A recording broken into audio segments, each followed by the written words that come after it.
Muy buenos días. Damos la bienvenida hoy a todos quienes nos acompañan a la conferencia de la doctora Hilaria Scaglia, Internacionalismo y Emociones. Voy a dar unas breves líneas de la doctora Scaglia. Ella es profesora titular de Historia Moderna en la Universidad Aston de Birmingham, Reino Unido, y miembro de la Royal Historical Society. Nació en Italia, estudió en la Universidad Ca' Foscari de Venecia y en la Universidad Estatal de Nueva York en Buffalo, donde obtuvo su doctorado en Historia. Se incorporó a la Universidad de Aston como Assistant Professor en Historia Moderna en 2018. Anteriormente fue profesora asistente del Departamento de Historia y Geografía de la Columbus State University en Estados Unidos y becaria de investigación postdoctoral Volkswagen Mellon en Alemania en la Universidad Libre de Berlín. Fue también investigadora visitante en el Centro de Historia de las Emociones del Instituto Max Planck para Desarrollo Humano de Berlín en 2016 y 2017. Los principales campos de interés de Hilaria incluyen la historia del internacionalismo y la historia de las emociones. Recientemente ha publicado una monografía, The Emotions of Internationalism, Feeling International Cooperation in the Alps in the Interwar Period, publicado por Oxford University Press 2020, y sus publicaciones anteriores versan sobre la interacción del arte y la política performativa, la marca nacional y la cooperación internacional y la economía moral del internacionalismo. Próximamente publicará un volumen titulado Archives and Emotions, an International Dialogue Past, Present and Future, por Lunsburg, que saldrá coeditado con Valeria Danesio y que formará parte de la serie History of Emotions en diciembre de 2024. Actualmente trabaja en un nuevo proyecto sobre cómo la tecnología y la práctica de la reproducción de documentos cambió la experiencia archivística en los siglos XIX y XX. Damos la bienvenida a la profesora Scaglia y doy la palabra a mi colega, también coordinadora de este seminario de Historia de las Emociones en el Instituto de Investigaciones Históricas de la UNAM, Estela Rosselló. Muchas gracias, Susana. I don't know if it's better if we speak in Spanish, maybe as you speak Italian, it will be for you to understand, I don't know, but we want to thank you very much for being with us this morning. I am very excited, and I know Susana too, about all the people who is already here with us, people from Brazil, Argentina, Colombia, Mexico City, Chile. So we are really excited and looking forward to listening to you. Thank you very much, and we know we are going to get a lot of profit of your talk, and it will be a joy to listen to you. Gracias, Susana, por organizar esto. Gracias al Instituto y a todas las personas que nos están acompañando esta mañana. Bienvenidas a esta segunda sesión de nuestro seminario con nuestra invitada de lujo, la doctora Hilaria Scaglia, a quien nos da mucho gusto recibir esta mañana. Bienvenida. Well, thank you so much. Muchas gracias. Realmente un gran honor estar aquí. Thank you very much. I'll continue in English, but I do feel the kinship with my Italian. I understand well what you're saying. So, first of all, again, once more, thank you. It's such a precious opportunity to join you. And I especially welcome the opportunity to have an open debate about people that are at all stages of their career, working in different languages in different parts of the world. I feel that we don't do enough of this. And what you're doing, I think it's really important. It's can really be a turning point for our fields and the way in which we think. So I really want to praise this initiative and what you're doing. Now, I have to confess, I am a bit intimidated by the great names that accompany mine in this series. You have some of the greatest luminaries that have intervened in this field. These are monumental figures who have really defined the history of emotions for decades. And so I do not quite dare today to put forth to you some kind of theory or my own version of the best way to do the history of emotions, surrounded by such a company, people who have written for decades. But I thought that it might be helpful if I shared my own journey, my own travels through some of the theories and the concepts that other people have put forth in the last few decades. How I found my way through this wondrous field as time went by and as my career progressed, as I started to grow older, how I went about testing different approaches and how I tried to make sense of them every step of the way. What I found to be some of the methodological implications of each choice at every turn, and then end with some thoughts about where we might want to go as a community, as a field, as a group that is interested in emotions, then looking forward. So without further ado, I'm going to start with just a short biographical note to give you a sense of my departure point, where I started from. So my journey began in a scholarly sense in the mid-2000s. And from a place, like you said, first in Italy and then up in Buffalo, New York, in the United States. At a time and a place that were still far away from emotions. The field of the history of emotions had yet to be recognized as one of the essential fields within history. It wasn't quite on the same level as the study of culture or race or gender in those years. So it was still a relatively new thing. So when I was completing my doctorate in the United States, my major was international and transnational history. And in terms of approaches, I was trained in cultural history.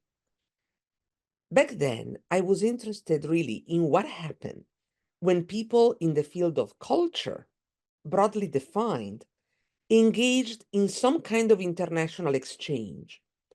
What happened when they met in person, and how examining their practices might change how we understand the grand narrative of international history as a whole. So as part of this line of inquiry for my doctoral dissertation, I looked, trying to change my slide, there, at a series of exhibitions, art exhibitions that took place at the Royal Academy of Arts in London in the late 1920s and in the early 1930s. And you see I put on this slide a list of the cases I looked at for that work. And specifically, I analyzed how these large blockbuster international exhibitions served as events in which individuals, institutions, governments showcased not only artifacts, but also the people, the policies that had led to their preservation and their display. So at the time, in my dissertation, I argued that these exhibitions were an example of performative politics, in which the diplomacy of display and the aesthetics of internationalism, as I call them, played a big part in shaping both people's choices and later on collective memory of these occasions, with then consequences for cultural diplomacy today. And so I followed the journey of these objects from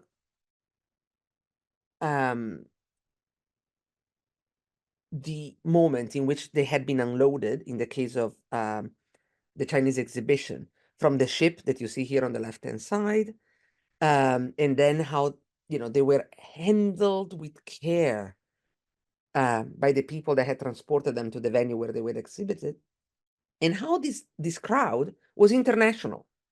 It was very heterogeneous. It was made of individual collectors. It was made of representatives from museums, from art institutions, and also from people representing governments. So then in my doctoral dissertation, in analyzing this particular journey, the term emotion only appeared a couple of times. usually as part of particular quotations. Emotions was part of my sources. Per se, they did not intervene in the conceptual architecture of my own work.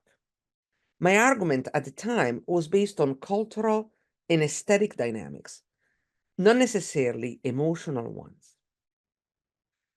This, though, began to change right after I graduated, and I began working on an article, which you see here if you're interested at any point to pull it out, that was then published on the Journal of Global History, which was based on my dissertation research.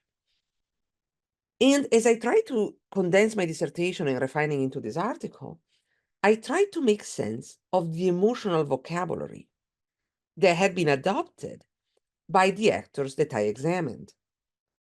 And in this process, I stumbled in the book Emotional Communities by Barbara Rosenwein. I put the cover here. She will also be part of the seminar series, just the next session. I'm quite humbled by this fact, because her work was really the one that introduced me to this field. And I was so inspired by it that I tried to mimic the best I could what she did, looking for particular emotion words, understanding them in context, and then drawing inferences on the groups that use them, either heard them or read them. And I found especially helpful her straightforward, clear approach.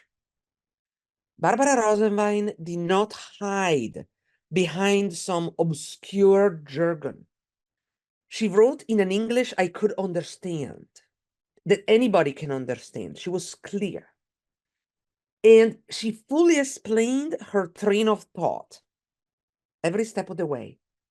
And crucially, she explained how each theoretical assumption then translated into a concrete methodology, what in practice what she did and what people could do when they went to the archives, when they looked at sources to make an argument about emotions.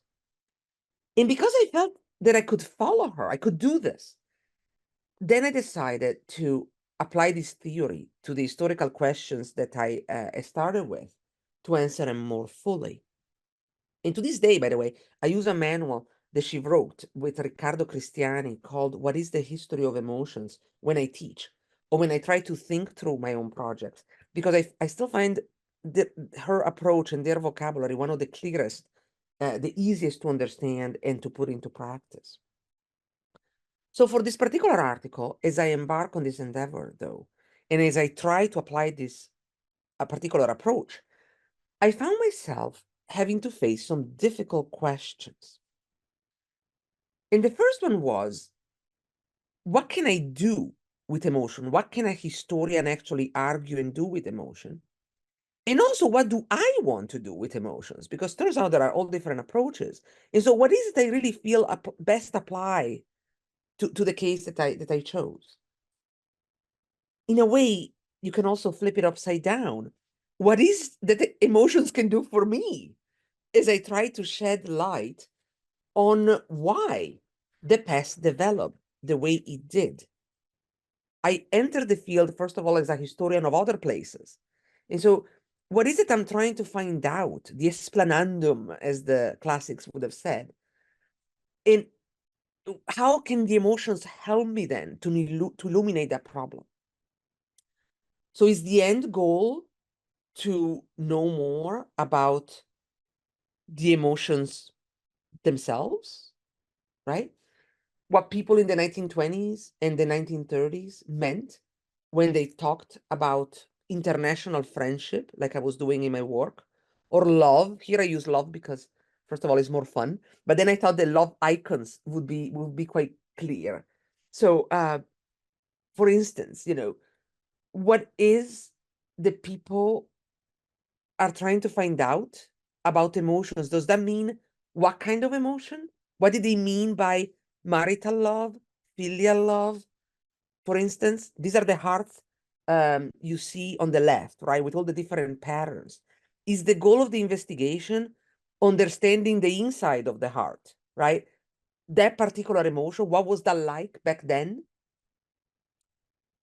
Am I trying to find out what each shade, each color, each pattern implied at the time in terms of cultural assumptions, norms, accepted modes, accepted ways of expressing it? Or am I instead trying to find out what function emotions performed? That's the heart with the arrows on the right. So what difference did it make? The particular actors engaged in emotions in the process of doing something else, whatever they were doing, in their time and place. Did they establish trends, expectations?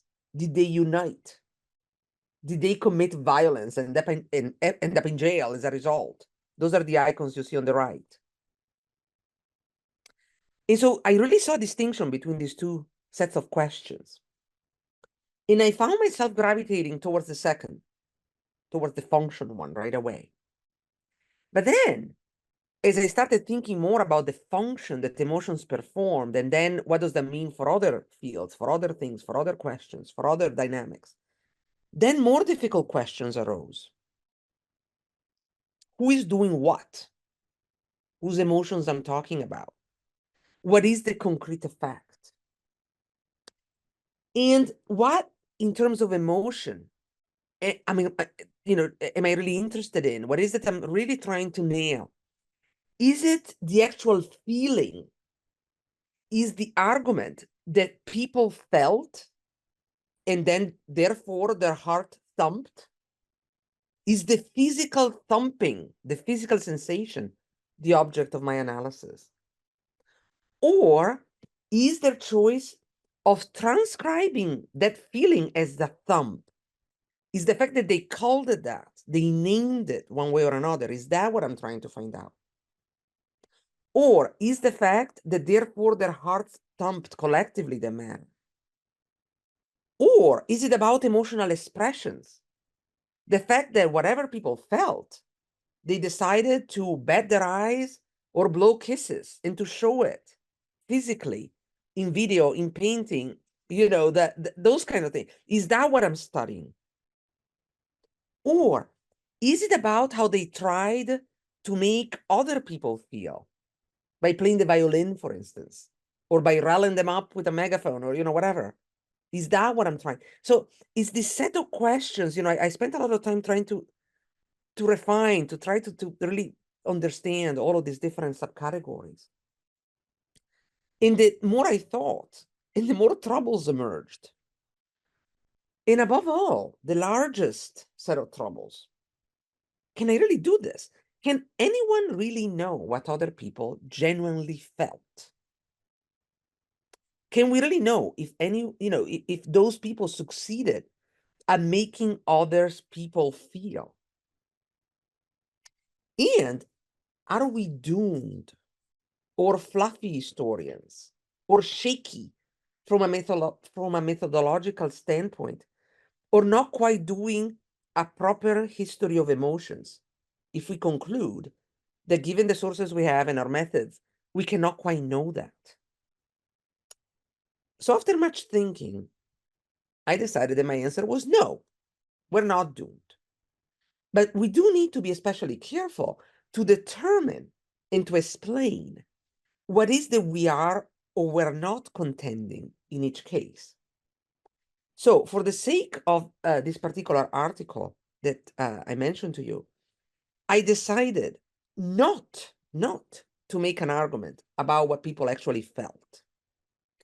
Instead, I emphasized how particular actors described their own or other people's feelings. Many expressed in various ways how they had developed what they call amicable feelings, or praised international friendships that they saw as being transformative.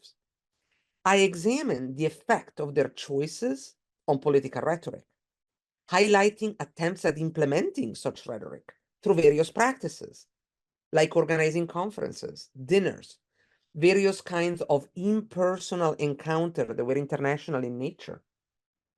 I also looked at art in this context, the art exhibitions, like the ones I mentioned earlier, and all of the events that accompany them, and how by attributing sentimental value to them, or by setting them up in such a way, people try to trigger particular emotions. But very deliberately, I did not delve into the question of whether these people had been successful or not. I never really made an argument about, did people really mean it? And were those feelings actually triggered? My contention instead, my argument, was that regardless of whether or not they succeeded, or of whether or not those feelings had been attained, the art exhibitions I examined looked the way they did because of the attempt, because they tried. And that was a solid argument nonetheless. That was meaningful nonetheless. And I felt I was on solid ground, though at various conferences and when discussing this project, I did get often questions about how can one know what people actually felt, or sensed an overall dismissal of the field as a whole based on this perceived fundamental flaw. You're not telling me anything about what people actually felt. But I disagreed with that. I thought that it was still important to talk about the attempt because the attempt did something. But I did not linger on that too much because I had a bigger fish to fry. Meanwhile, I was writing a monograph on a different topic, on emotions and international cooperation in the Alps, delving into the literature about emotions that had began to come out in those years. The field was developing quickly. And so keeping my emotions in mind, though, I was struck by the imbalance between those two groups I mentioned earlier, the people studying the emotion themselves versus the people studying the function that emotions performed in affecting other things. So most scholars investigated what emotions are and do in an absolute sense and devised useful models to understand them. So you see here on the left, Monique Shear's article on emotional practices. This is a more recent one, trying to implement the paradigm that she came up with way back. It's still quite influential. I use it myself, right? But many people tend to think about what emotions were and what they do in an absolute sense, the emotions themselves. Or other scholars scrutinized a lot what emotions did at particular times, how particular emotions had been understood and felt historically by various people in different time and places. And I put here the cover of the emotional lexicon that Max Planck produced in those years. I think that's a good example of that. So they went through emotion by emotion, looking at encyclopedias and different texts, how people understood those terms, those emotions over time. But the focus was on the emotions, right? Not on the function and then outwardly, then on the effect on other fields. So the issue of what emotions did outside of themselves with consequences for other fields, and on mine in particular, international history, seemed to be less of interest in those years. But then I found out that there was a discussion going on somewhat on the side, somewhat separately. And this discussion was taking place mostly in the United States and in Australia, and focused instead on individuals, usually powerful statesmen, in how the emotional aspect of their existence affected what they did while they were in office. So you see here two of the scholars that influenced me the most, Franco Stigliola and Barbara Keyes, because their work was truly pioneering in this respect. So Franco Stigliola's work on George Kennan and Barbara Keyes' study of Henry Kissinger on an emotional statesman dealt in a new way with emotions and foreign policy. But I struggle to see how their work connected with what people were saying instead, say in places like the Max Planck, in the pieces that I just cited earlier. I struggle to make that connection. Now, this impasse ended up being solved partly by the passage of time and through my own growth within the profession. And also thanks to the institutional shape that the history of emotions as a field was taken was taking in those years. So research centers by then started to open. They were thriving. And they allowed for meeting people in person. Conferences began to dedicate bespoke panels to emotions, either as a topic or as an approach. And now I was older. There are some good things about getting older. And one of them is that, if one can get a job, and I was so fortunate to be able to get a job, then you can get to conferences more often, and you get to meet the scholars in person and to discover that many of them are actually very nice people, willing to chat about emotions. And they were willing to spend the time of the day to talk to me, little me, even if they had a big record in writing, even if they were a well-known scholar, they would still take the time to talk to me. Franco Stigliola was very generous with his advice. Barbara Keyes would become very quickly one of my mentors within the profession. I could have never finished my work without their guidance, and of other really important people in this field, many of them in your series, by the way. And so that guidance really is what helped me to start connecting these fields with one another. And then I became active in the Society for Historians of American Foreign Relations, is known also as SHAFER. And I matured a very different relationship with scholarship and with scholars there too. If there are any junior members here, people who are just entering the profession, my biggest piece of advice, what was most helpful to me and what really shaped I understand internationalism emotions, was the fact that I joined a professional organization. My biggest piece of advice to anybody young in the profession is to join a professional organization and to become active in it as early as possible. For me, that was a game changer, because then I would meet people because they were on my committee, and then I would dare to approach them and to say, what did you really mean in that piece? And, how do you think this connects with that? That's really what did it for me. And I grew braver. I grew bolder. So I had yet to decide really where I was going to go intellectually. Was I to go closer to the first group, people like Ademar Planck and that kind of discussion, or this one that you see here with the Franco Stigliola and, the Barbara Keyes and talking about particular figure? Was I going to study the emotions themselves or the function? I didn't know yet, but I knew who to ask. And I had a better sense about the kind of conversations I needed to have in order to make the determination. And so through their encouragement and through those chats, I grew bold enough to embark on a year-long fellowship at Freie Universität in Berlin, the Free University of Berlin. And then with that came the possibility to be a visiting researcher at the Center History of Emotions at the Max Planck Institute for Human Development. And there, with that, came another set of professional encounters with Jessica Guinofact, you see on the left, and Uta Frevert, you see on the right. They too spent a lot of time talking to me and to others of how to make sense of this field. And I put only 2 other publications here because if I put them all, it would like the whole slide would look like confetti. But I also wanted to make the point that what was very important were the colloquia you see here in the center, the fact that through them and through those institutes, then one could meet people. I was able for a year to attend and to really hang out with what the late Jan Plumper called the Max Planck Field Tank, that group of people that was studying there at the time, emotions only. That was a treasure in itself, going there, attending their colloquia, reading their drafts, ask them to read mine. It was a wondrous place there because people, your bibliography came to you in the form of speakers. If you did not understand something, chances are you could ask the author at one point or another.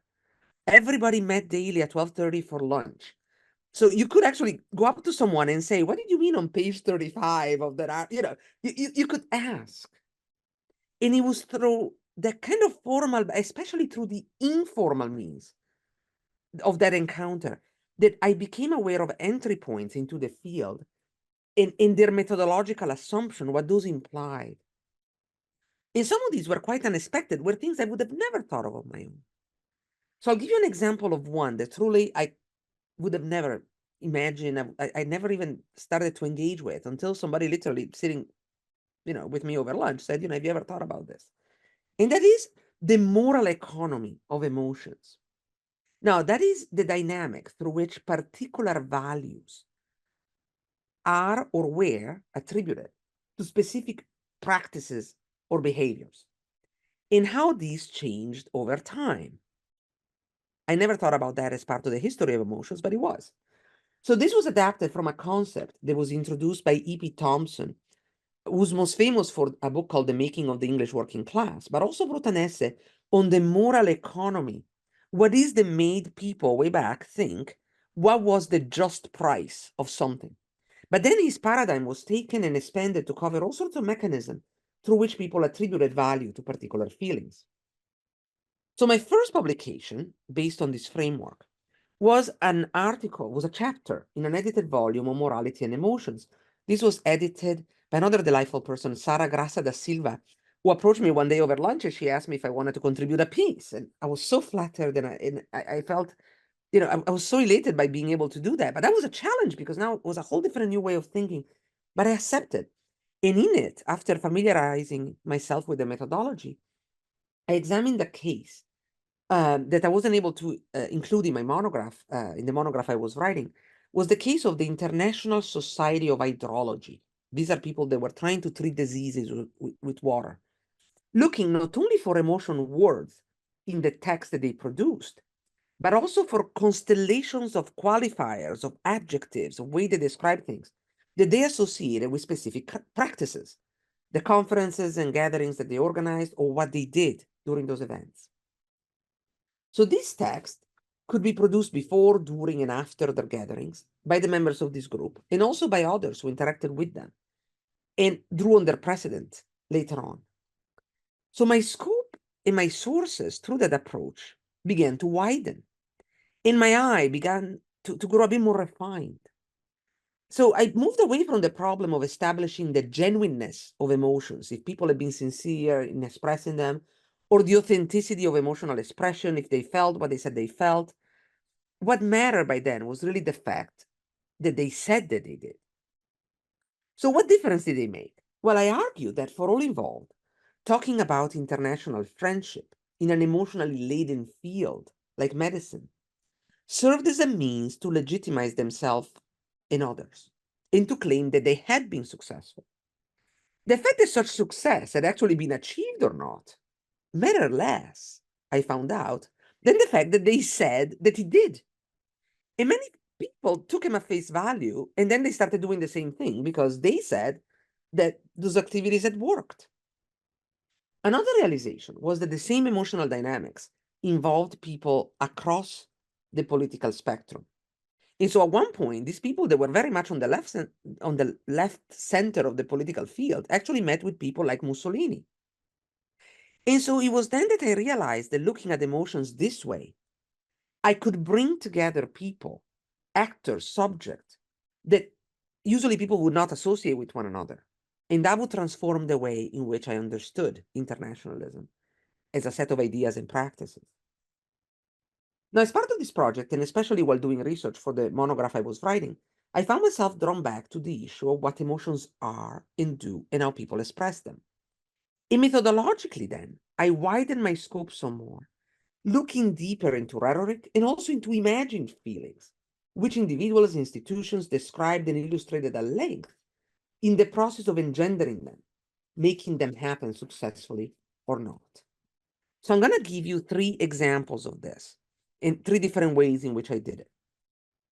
So the first one, so the League of Nations, the precursor of the UN, besides its best known political sections, also had many technical branches dealing with all sorts of issues from medicine to transport to education. Its activity is an institute for intellectual cooperation, they called it. Later on would become UNESCO. In looking at their 1920s and 30s activities, and in particular at international education, I was struck by how they believed that even in the most conducive environment, desirable emotions would not develop spontaneously, but instead needed to be actively stimulated and carefully managed.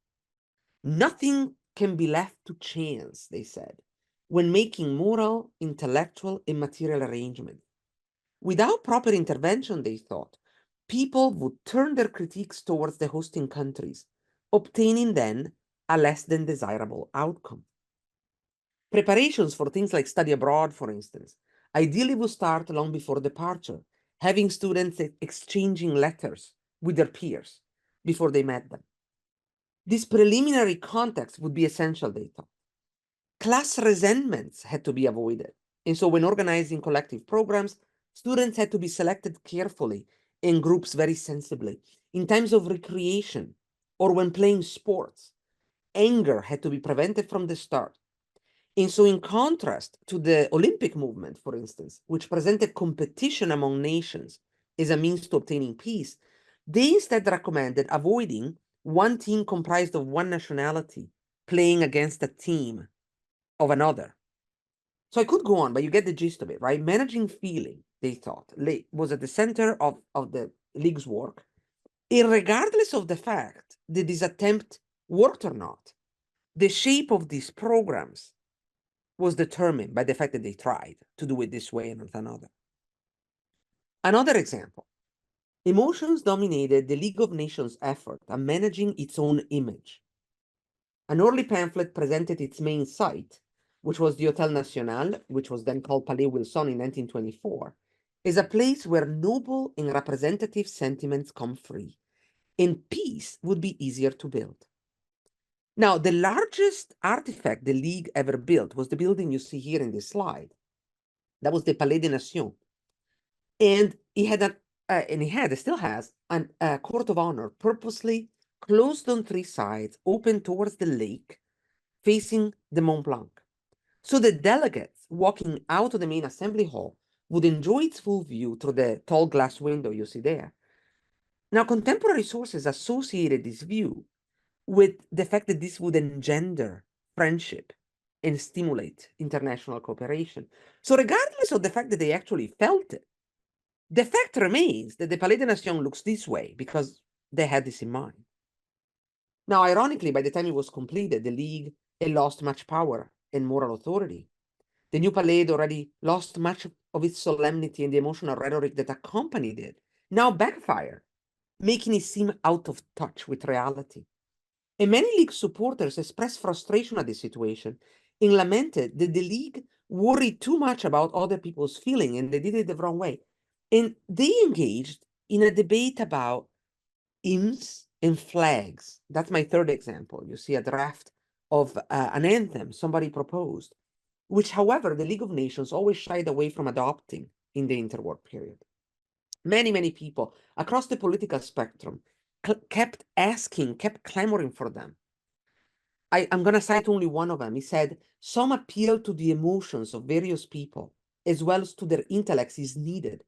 And a flag around which to center this emotion, therefore, is important, an anthem to sing. It's really important. Now, at a time when extreme nationalist movements preyed on people's anger, resentment, pride, many begged the League to adopt symbols to try to engender similar feelings. And yet the League only gave a tepid response to these requests. Each unsolicited piece of correspondence was replied to with a very generic line stating the League never adopted a flag, but never addressing the question of whether it should. Behind closed doors, I found out, the information section debated the issue. But the prevailing opinion was that as soon as a flag would be adopted, then people would say, oh, the League is trying to be a superstate. The debate was one about feelings, but the League reacted perhaps defensively, reiterating its promise of not infringing on national rights or not looking like they were. And so, in this respect, ultimately they failed. But delving into this process, into that failure, allow me then to look deeper into the issue of history of image management and branding, and then to do a number of publications on that, but also to really understand the interwar period differently. But then again, another problem. What should we call these attempts? Was that manipulation? What should I have called it in my own work? What should I name it? So prompted to think deeper into this question by one of the anonymous reviewers at Oxford University Press after I submitted my manuscript. In my book, I settled for the term management because I felt it avoided a blunt judgment, a blunt value judgment, and reflected the complexity of the dynamic at play. But I kept thinking about it. In the aftermath of the First World War, which many attributed to mismanaged passions, people often express concern about trauma or shell shock, as they called it, and also depression. Internationally, transnationally, in every field, many try to manage what people would or might feel. But what were they doing? They were molding, they were instilling, they were encouraging. And I actually had a list of words, of synonyms, taped on the side of my computer screen. Each entry trying to figure out, okay, if I use this term, what does that mean? What am I implying? And meanwhile, also, I increasingly engaged with the physical aspect of this endeavor. The history of the senses had expanded in the meantime. And scholars such as Andrew Rotter, Rob Bodice, who's also going to be on this series, began to highlight the biocultural nature of emotion. Center like the one in Tampere you see here, the history of experience emerged, and I thus broadened my scope and methodology to include the study of spaces, material, light, smell, taste. The shift is then reflected in the cover of the book that I eventually published. Now, you don't need to buy it if you don't want to. I put on the site things you can get for free. There are media thing I did, or a short podcast if you want to just get a sense of it. But in this case, really, what I want you to look at right now is to look at that cover. That I love that cover. That gave me lots of joy. It depicts a group of students and professors at the University Sanatorium of Lausanne in Switzerland. I'll tell you what that was in a second. But first, I want to give you something fun. So that's where Lausanne is. It's a small village on the Swiss Alps. But I want to show you where the picture comes from. I actually got it out of this box at the archive. It was a glass slide. It was one of them you see in the wooden box. And on the right-hand side, you see the original picture. But then the graphic designer was able to colorize it, and then it turned into that. Like it came alive. But that picture, the original actually, was the one I just showed you. So to see what I was trying to say in terms of senses and experiences, let's travel to Lausanne there for a moment and see if I can illustrate the following leg of my methodological journey. Now, no worries, it's not too long of a trek. On a rack and pinion train is actually fun. You can still take it, the very train, and that's the view if it's sunny. Beautiful. It's highly recommended if you're ever around those parts. Now, up until 1888, this trip would have been quite uneventful. Really, the village of Lausanne was probably as big as the one I come from up in the Alps, 397 inhabitants, working mostly as farmer, shepherds, lumberjacks. But in that year, a series of meteorological studies concluded that its unique position, south-facing, surrounded by forests, an exceptional microclimate, dry air, no wind, would benefit people with tuberculosis and other disease of the lung, pulmonary diseases. So in 1892, the first sanatorium opened. And that was a clinic, basically, for people to go there and breathe that kind of air. And this was run by, in 1903, this Dr. Auguste Rollier, you see the photograph here, inaugurated the first center for heliotherapy. So helios in Greek, right, meant sun. So it was a treatment based on the principle that controlled exposure to the sun could benefit the patient's condition. By 1930, this Dr. Rollier was running 37 clinics just in Lausanne, housing 1,100 patients. And Lausanne as a whole became home to 80 treatment centers, hosting 3,000 patients, 50 doctors, 300 nurses. It was huge. Multiple societies administered them, attracting guests from all over the world, also from Mexico. Luxurious accommodations were built for the wealthiest of crowds who expected maximum comfort while undergoing long periods of treatment. Simpler dwellings accommodated hundreds of people of limited means whose stay was often covered by recently launched social programs. So this wasn't just for wealthy people. There were people from all sorts.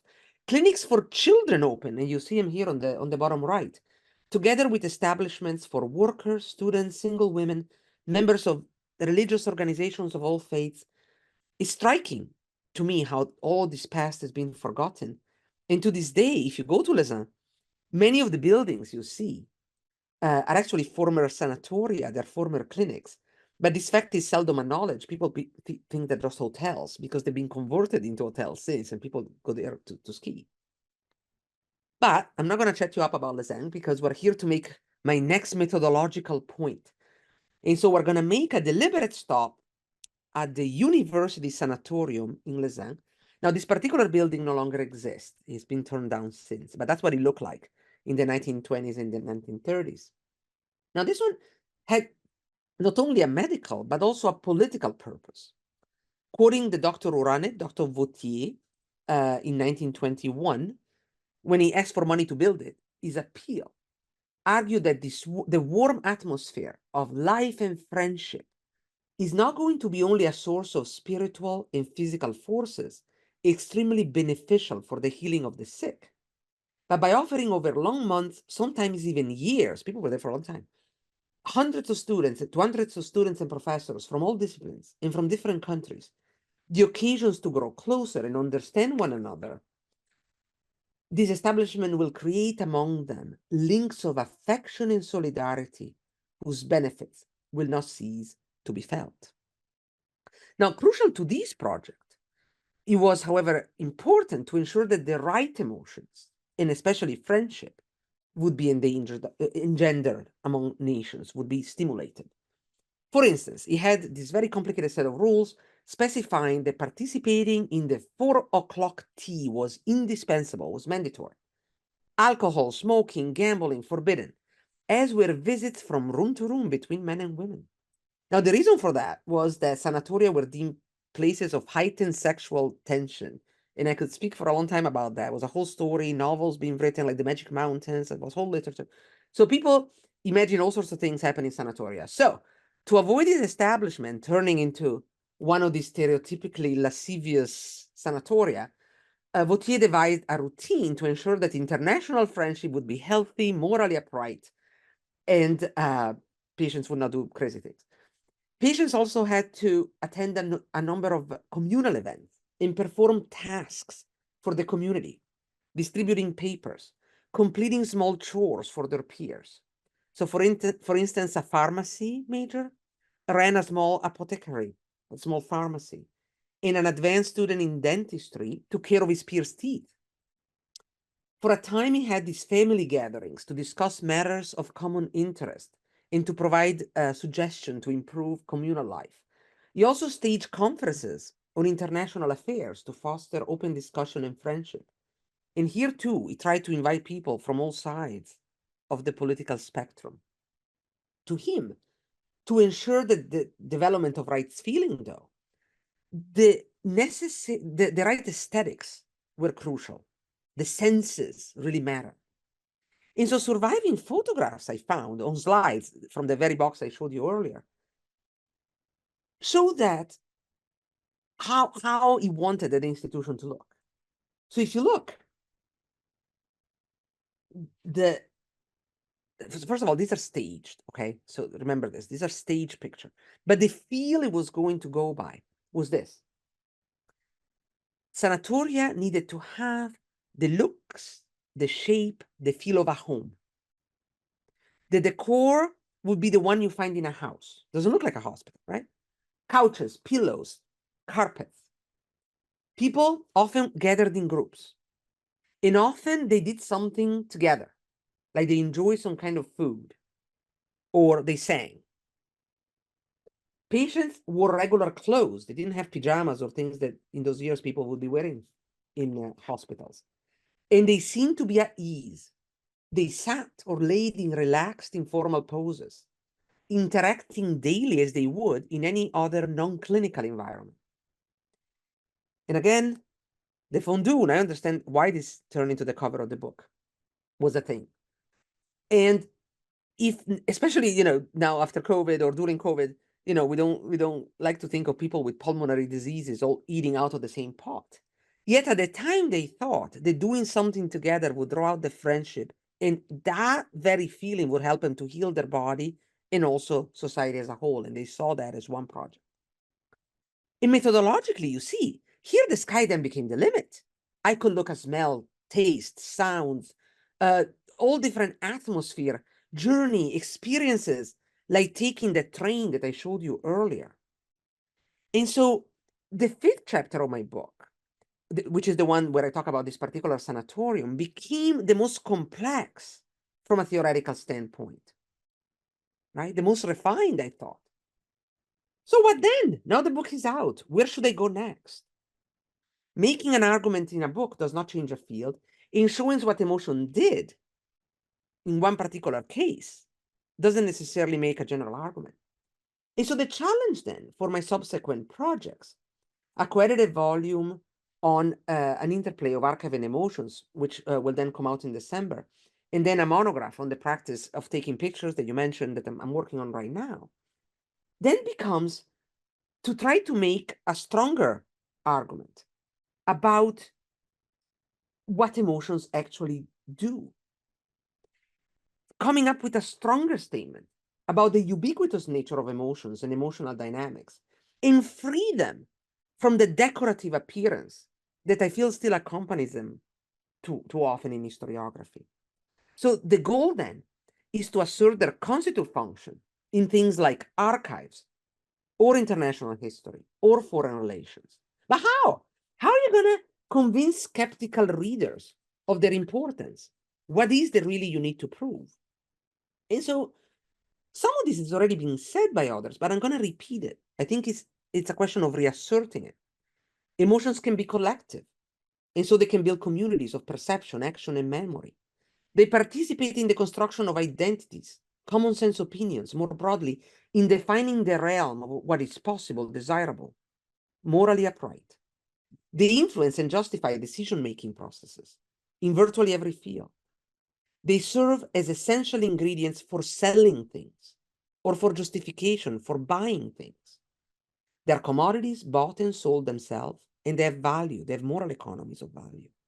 They involve the senses or imagined sensoriality.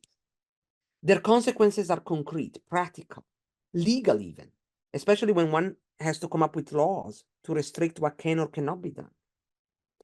What is more, emotions and archives are part of a set of power relations in which existing and pre-existing and lasting economic or colonial structure or neo-colonial structure play an important part in shaping what is possible, accepted, and therefore widely considered right. So looking at their moral economy might explain their particular status. For instance, with cultural heritage, with archives, or with the people that work in them as archivists or researchers, historians. How much these people are worth, how much they should be paid, how important their jobs and their institutions are. It sits at the center of their perceptions from society, but also of their self-perception, our own self-perception. If we think of ourselves as objective or not, commercial or not, in practice, respected or not, paid or not. It also intervenes in the relationship with communities whose histories they preserve and represent or not, and of broader societies. In our globalized world, given our common challenges, these dynamics are paramount. And so I'm going to end in a minute by telling you what I'm worrying about right now as I'm trying to solve that problem. Not only in this book, which now is at the end stages, it should be out by the end of the year, but also in the monograph I'm writing. It's hard to condense all of these thoughts into one coherent argument. And more than ever before, I feel it's essential to talk to others, to work together, to read each other, to participate in events like this, to go beyond language barriers. And particularly now, I find the recreating that Max Planck magic I was describing earlier much harder. For a start, many research centers have closed. The Max Planck Center in Berlin is now closed. There was another center in Australia, in Melbourne, that is also closed or has changed its activities. Queen Mary in London was another center there, is undergoing a period of transition. The Center for the History of Experience in Tampere, I mentioned earlier in my previous slide, I think it's going to be open for another year or so, and then that project is going to end. More and more, we have projects rather than state intervention and state funding, and so these things end. And so looking forward then, it is crucial that we find a plan B. How are we going to function as a community? So we can either open new centers, but those require a lot of money. Many of our institutions don't have, or only some of us might have in terms of who we are in our countries, in our communities, the institutions we work in. So we need to find alternatives. And perhaps seminars like this might be the answer. They can bring together people and give them an opportunity to talk, think, converse, find out that behind the book, there is a scholar that might be happy to talk, just like those people that I met in the conferences I described. We can maybe, for the first time really in academia, try to democratize this project and go beyond this economic imbalance, to make academia more representative, to recognize the intangible elements that shape fields of study. We can recreate these communities, this dialogue as much more welcoming and constructive than historically has been because of the historic shape of academia. That is still much easier for people that come from money, that, traditionally, it's much easier for men and for people who are white. We can change that through means like these. One important first step, and this is really my last paragraph, I think, is to become a bit simpler, not simplistic, but simpler conceptually when we discuss emotion. I heard Barbara Rosenwein making this very point in a seminar like this a couple of months ago, and I keep thinking about it. I think we should take her call very seriously. Preparing my slides for today, and I thank you for the opportunity of doing it. I hadn't thought about this journey. I wouldn't have unless you had invited me today. I noticed that my conceptual slide, the one with the bubble, became more and more crowded as time went on. Conceptually, over time, I took on more and more. And on one hand, one can say, well, this is a sign of growth, right? Intellectual sophistication. And maybe it is, in part it is. But there is such a thing as theoretical baroque or rococo. And there is a difference between being simpler or simplistic. I'm not now saying we should dismantle conceptual structures if they need to be complex. And I'm not arguing against using specialized vocabulary because we need definition. And if this is defined and helpful, then we should use it. Every field has specialized jargon, we should. But we should try to make our communication as easy as possible, as translatable as possible, so that we can use it to refine our analysis. And so I think it would be helpful now to work together across borders, across languages, to step back and go back to basic. What is that emotions can help us do that otherwise we could not do?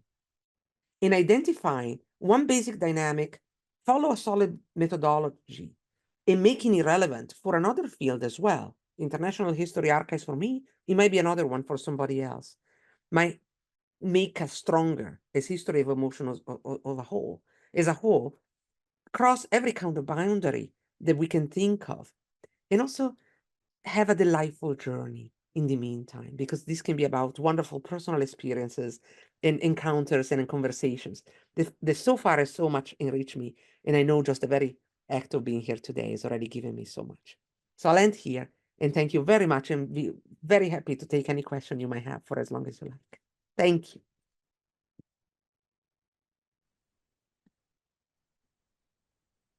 Muchas gracias, Hilaria. Thank you so much. The wonderful exposition. I hope it was clear, wasn't it? Like, I tried to speak slowly. I hope with the translation you could keep up. I'm happy to repeat anything. It was perfectly clear. Thank you very much. And I know that we have many questions, and we want to share them with you and have a dialogue now. Yes. Ani, ¿tú las recomendaste? No, bien.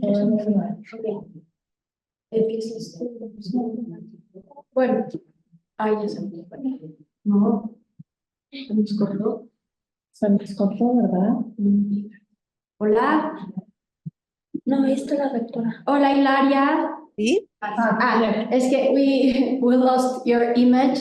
You lost my image. Why? No, but now you are back now. I'm back. Okay. Oh, okay. I don't know why. I'm here. No, I mean, well, you prefer English, right? And Spanish. Yes.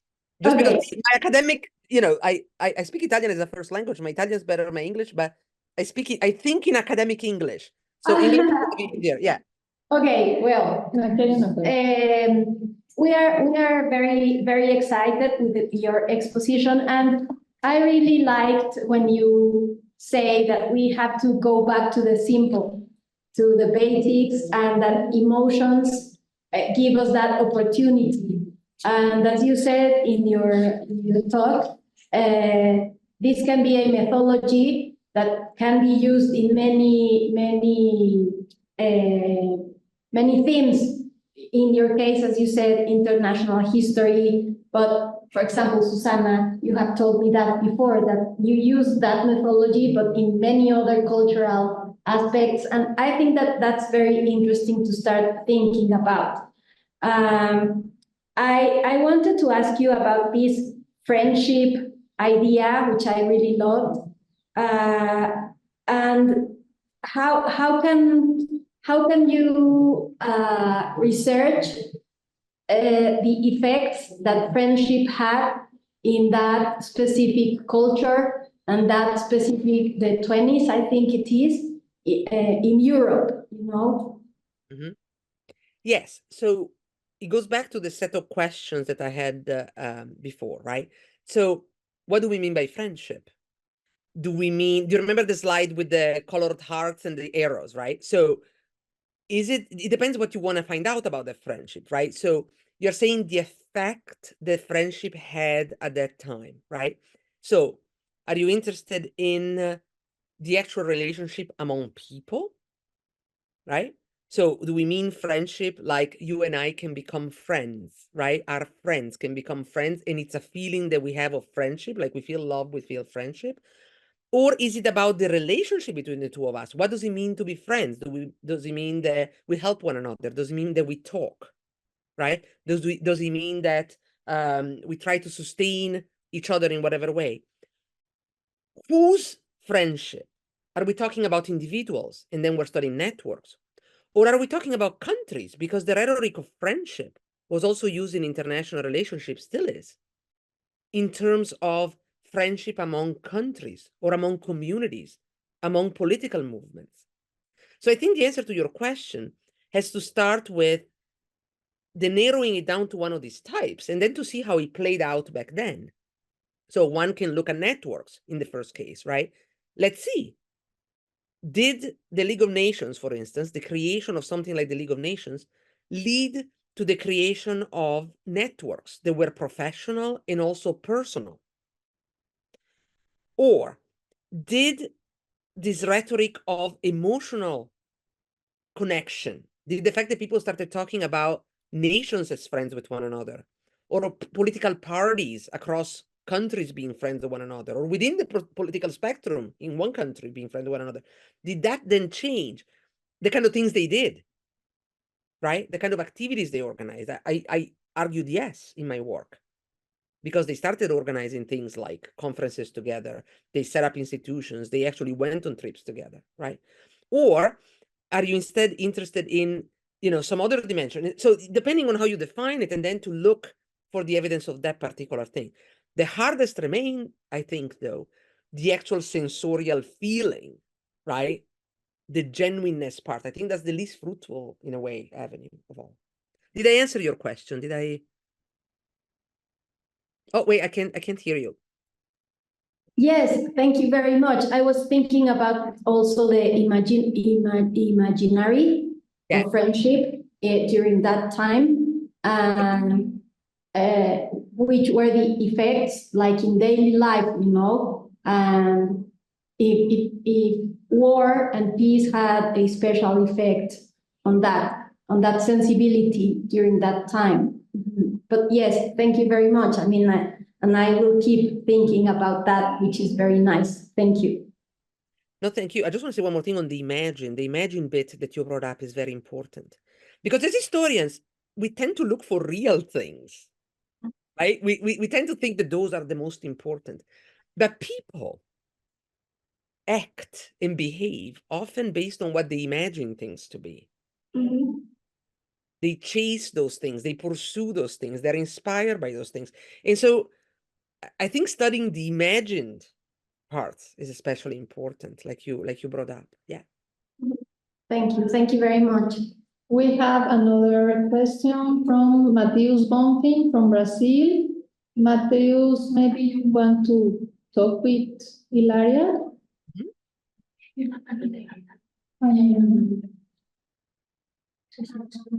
de Mateus? No, es de Aida. ¿De quién?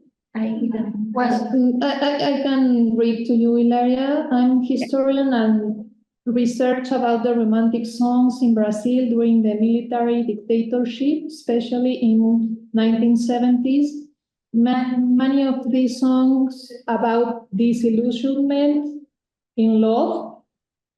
The professor could recommend works about emotions and love in history. What can we make to start this discussion? In Brazil, we don't have much works about emotions and history. Greetings. Okay, so the I actually see it written down in the chat too. Let me just read it one more time. So okay, disillusionment in love. The professor recommended works about emotion and love in history. Okay, first of all, yes, at the end of this whole thing, if you would like me to send like a particular list of things or recommendations, send me an email. I'll put in the chat my email address, and I will respond to them, I promise, because I know that I can be more effective, that I can be just now in talking. So I'm going to put it in the chat so you have it. And first of all, anybody who feels that I can be helpful in any way, tomorrow, the next day, or 10 years from now, just email that. But the on love, first of all, there are two groups of works that one would have to look at.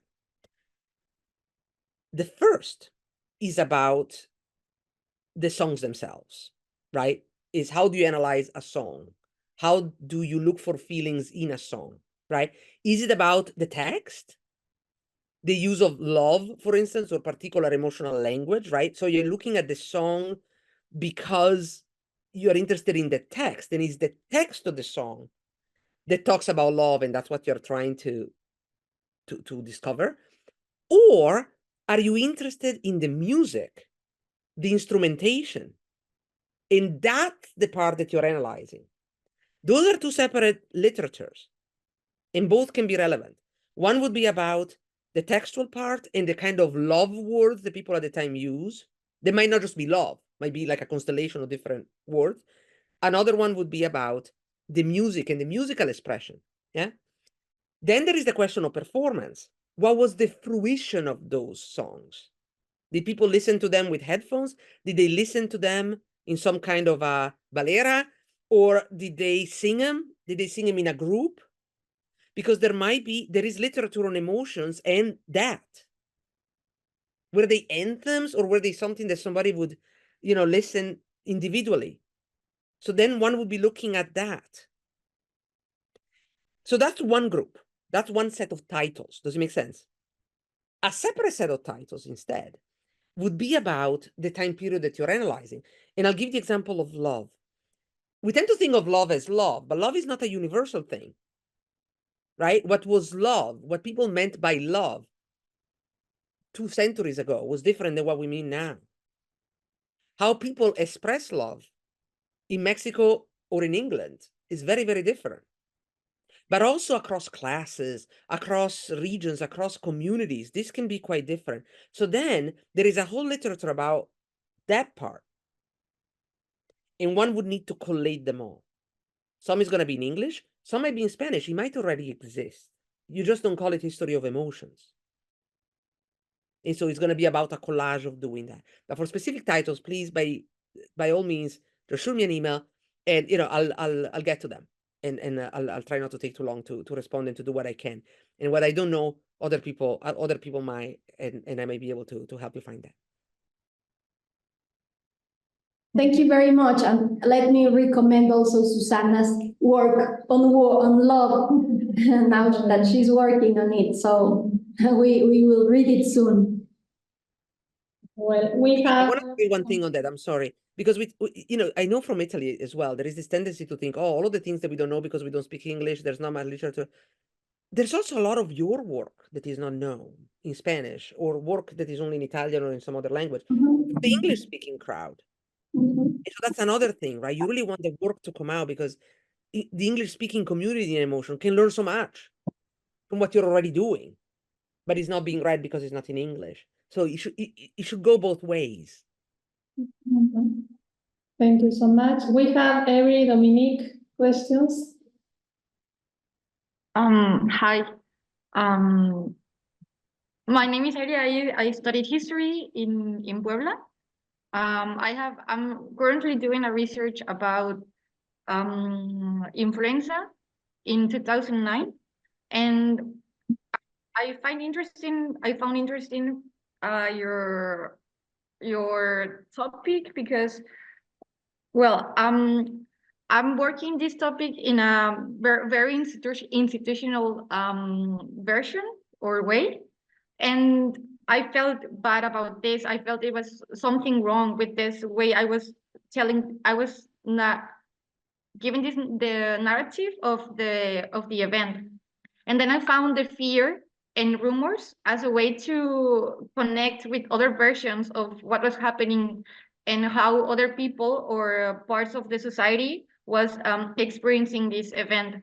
So I would like to know what's your opinion about fear and rumors? Because I read about a historian, and I don't remember the name, but he said that rumors sometimes were a mistake and were an incomprehension of the reality of and it was like a symptom of fear.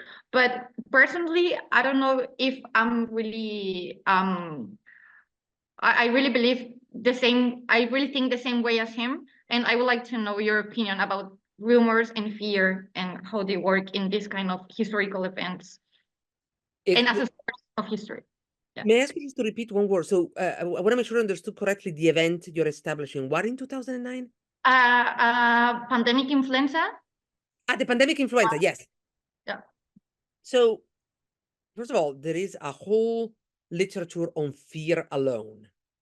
Okay, it's like a whole subfield now. It's enormous, the literature on fear, and you want to really delve into how they do it. It's not my specialty, fear specifically. So there are people that know much more about fear than I do. On the other hand, I do have thoughts about the rumors and the fear and that kind of thing. So first of all, we need to, I think, clarify the actors, right? Whose rumors and whose fear, right? Because when it comes to rumors, it's very difficult to find out who's the agent, who's the actual person doing. Is it the person who started the rumor, right? Is it the person who repeats the rumor? Is it the person who owns the channel through which rumors can be spread? Is it the institution, the state, the whatever agency that decides that having false rumor is okay and doesn't do anything to stop them? Is it a particular rhetoric that says, well, people are not really sure, to give an example, if this particular virus exists or not, right? And it doesn't matter if it's one person say that it doesn't and 2000 do, they put them on the same plane. And so next thing you know, people are not sure if the virus exists, right? So because there are all these different dimensions, I think it's important to step back and to think about how do you understand the rumor? How you're going to conceptualize the notion of rumor? And who are you going to blame, in a sense, for the rumor, right? And when it comes to fear too is, and again, there's a whole literature on fear, but fear too can be dissected into many different things, right? There is the fear of being, terrified, like the expression on the poster for this series, right? But fear can also be hesitancy. Fear can be a healthy skepticism. Fear can be a distrust. And by the way, there's a whole literature on trust that might be relevant to your project. Because it is about trusting, right? It's about trusting what the doctor says. It's about trusting what the medical establishment stands for. So that would be my first entryway.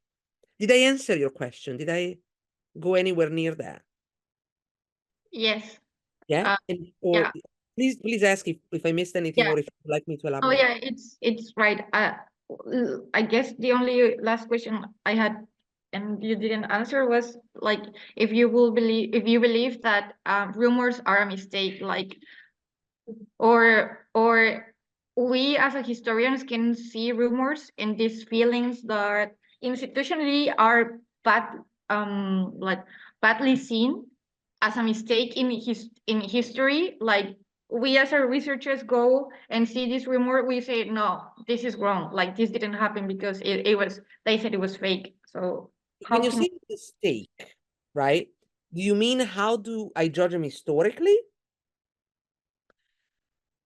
I'm gonna turn the table on you on this one, but I'm not doing it to be difficult. I do it because I think it's methodologically sounder. I don't think it's especially productive when you're trying to explain how the past unfolded the way it did, which is really your job as a historian, right? Is to explain why the past unfolded the way it did. To necessarily spend a lot of time thinking about how, according to your own moral values, your own understanding, something scores. Was it right? Was it wrong? Who are the good guys? Who are the bad guys? It's a human instinct. We'll have it. And I'm not saying, oh, we should be objective historian. That's a different debate, but I'm not sure that's necessarily a productive question. I think the more productive question would be to ask, when you're looking at a historical context and you're looking at a group of people, how did they consider rumors? Because in some societies, central institutions, that can be the medical establishment, can be whoever goes on television to tell you what you're supposed to do during a pandemic, have a strong degree of credibility for a number of reasons. In others, they don't. And they don't sometimes because of historical reasons. You know, because maybe the central government doesn't have that much trust. Maybe because it's very corrupt and people don't trust the kind of people that are in place. Maybe, you know, there can be 1,000 different reasons. And so I think the better question is not if you trust the rumor or not as a historian. I think the better question is the people that you're studying historically, who did they trust or not? Where did they place of trust?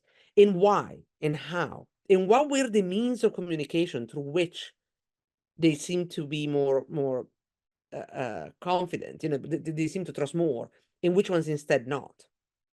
For instance, I would be, if I were to look at 2009, I would be looking at what was Twitter back then. It probably didn't exist yet, but well, it did, but it was very young. But you see what I mean? Like, did people trust more the television, the radio, or their neighbor? Right? Or thinking about COVID, right? How quickly people started trusting things they saw on Instagram or some social media, putting it together with something else, right? How did people consider expertise? What you seem to be writing is really a history of trusting expertise and its challenges then from things that then you can call rumors. What counts as a rumor? Did that help at all? Okay. But again, for anything else, just shoot me an email back. I'm always happy to chat some more about this. I'm intrigued by that topic. Muchas gracias, Eri, y muchas gracias, Hilaria, también. We have another question here from Teresa Fernandez. The question is, I want to thank Professor Hilaria Scaglia for sharing her experience, questions, challenge she faced to study emotions over time, and how she changed her approach over time. I will read her articles and her coming edited book. Can you talk more about the moral economy of emotions? Yes. And there are lots of congratulations always also, and wonderful talk and very nice comments. Thank you, Hilaria. Well, thank you. First of all, you don't know, I'm getting way more than I'm giving today, but this it really means a lot to me that you're expressing that. So on the moral economy, first of all, I'll direct you to a web page. If you type on Google, Max Planck, Berlin Emotions Moral Economy, you're going to find a website. It's going to pop up a website. It's entirely dedicated to that. And there is a whole bibliography. So that's the first place I would go to. Because at one point, the Max Planck in Berlin had a whole research cluster just on moral economy. but to expand on it right now a bit more. So I had a slide with E.P. Thompson, yeah? And this historian that basically was interested in knowing what is that makes people think that something is right and something is wrong, okay? So I don't know what is the price of a liter of milk in Mexico, okay? But let's say that is 1 or whatever, yeah? What is that makes people think, oh, that's expensive or not, right? How much when you go to the shop you expect to have to pay for buying a liter of milk? Should it be 50 cents? Should it be 1? Should it be 2? Should it be 30? What is that makes people feel that that's a proper price of something or not? That was the question that E.P. Thompson at one point asked historically. He studied why is it that people way back at one point thought that whatever they were asked to pay was too much, and how that changed from before and after. So if you take that and you transfer it to emotion, then becomes fundamentally a way of thinking about the value that people place on certain things. So for instance, we are talking about, let me think of a good example. Good. The value of friendship, right? The value of friendship changes over time according to place. There was a time when the historical discipline, colleagues were considered friends in many places. They would invite to each other's house, yeah? Sometimes they, if you look back like a century ago, often they would marry each other's children to each other, right? So you would have the daughter of historian so-and-so marrying the son of the historian so-and-so, right? They would spend a lot of time together. Now, was that genuine friendship necessarily? No. But there was a value placed on connections and on the personal expression of that connection, yeah? How much, just like the quart of milk, how much you should share, you should do, how much time you should be spending with so-and-so, how much of a link you should have with someone, yeah? How often you should invite them to your house? Should you be spending your holidays together? What does it mean to be part of that circle, yeah? How much is too much? How much is too little? How much is just right? Change over time, just like the quart of milk. What is that makes that change? What is that makes people feel that's the proper relationship? That's the right way to be. That's too much, that's too little. All of the factors that influence that can be culture, society, can be economic, can be changes in how many different things. That would be the study of that moral economy. Is that any clearer? Happy to come up with more examples, but again, the starting point I think would be, I think that the webpage the Max Planck has, it's really, really helpful.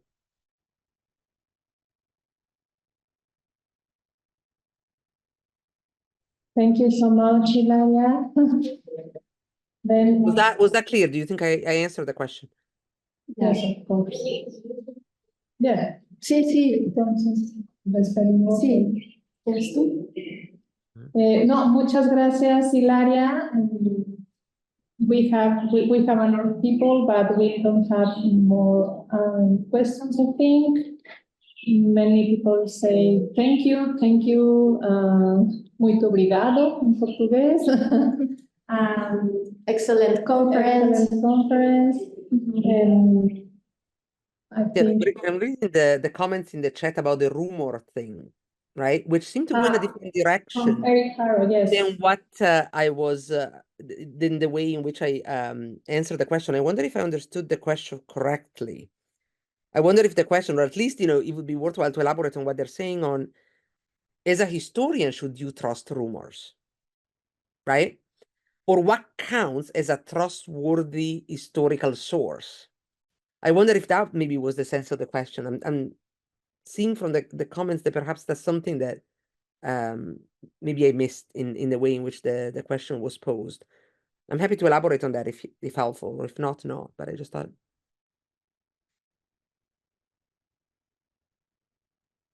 Yeah. Well, thank you very, very much, Hilaria. Gracias a todos los que estuvieron esta mañana con nosotras. It has been a great pleasure, a great honor, and we hope this is just the first talk we have together. Very welcome to Mexico, to the Instituto de Investigaciones Históricas, to the seminar, and well, we'll keep in touch for sure. So thank you for your generosity and your wonderful talk. Really, Well, we thank enjoyed you. it very much. Thank you. I'm very much looking forward to the sessions that will follow this one and for everything that is to come. Muchas gracias. Muchas Bye. gracias, Hilaria. Nos vemos See you pronto. soon. See you soon. Gracias a todos y Thank a you. todos. Y solo decirles que nos vemos en nuestra próxima sesión. Estamos realmente muy contentas con el resultado. Y como ha dicho Hilaria esta mañana, qué importante hacer redes para impulsar pues esta historiografía, esta perspectiva histórica, y eso es el trabajo que hacemos desde el seminario que coordinamos Susana, Mauricio y yo, desde Históricas, desde el CEICH, desde la UNAM. Muchas gracias y buen fin de semana. Hasta el próximo mes. Chao. Chao, chao. Chao.